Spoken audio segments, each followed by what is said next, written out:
తవా fish fry. బాగా సన్నగా కోసిన చేప ముక్కల్ని తీసుకొని దానికి ఉప్పు, కారం, పసుపు బాగా పట్టించి ఒక 1/2 అవర్ వదిలేయాలి. తర్వాత తవా పైన నూనె పెట్టి ఆ నూనెలో ఈ చేప ముక్కల్ని వేసేయాలి. ఆ చేప ముక్కలు బాగా ఒక సైడ్ రోస్ట్ అయిన తర్వాత జాగ్రత్తగా ముక్క విరిగిపోకుండా ఇంకో సైడ్కి తిప్పుకోవాలి.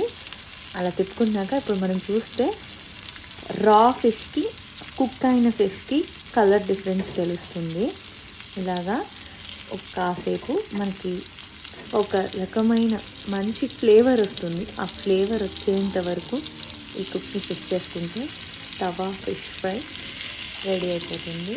ఇదైతే ఆసమ్ ఉంటుంది. సబ్స్క్రైబ్.